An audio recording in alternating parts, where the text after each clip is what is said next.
قال اللاعب الدولي الجزائري أيمن محيص إنه مصمم رفقة زملائه في المنتخب الوطني المحلي على حصد لقب بطولة إفريقيا لهذه الفئة.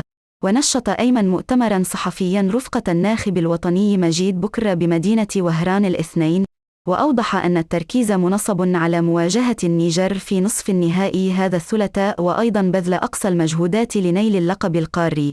وعن اكتفاء المنتخب المحلي بتسجيل 4 أهداف فقط في 4 لقاءات، قال ابن الطاهر جيجل إن الأهم في مثل هذا النوع من المنافسات عالية المستوى هو حصد نقاط الفوز لا غير، علما أن أيمن أمضى 3 أهداف من إجمالي الحصيلة الوارد ذكرها أعلاه. وبخصوص قوة المنتخب المحلي لنيجر الذي لم تهتز شباكه مثلما هو الشأن لمحل الخضر، يؤمن أيمن بأنه رفقة زملائه سيجدون الحلول ومفاتيح مرمى المنافس في محطة المربع الذهبي.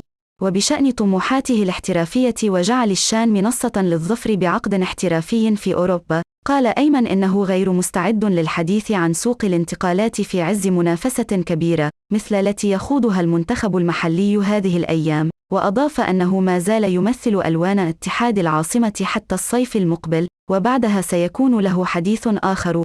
وفضلا عن تصدره لائحة هداف شان 2023 رفقة زميل له من مدغشقر، كان أيمن محيص قد نال جائزة أحسن لاعب في مواجهة كوت ديفوار.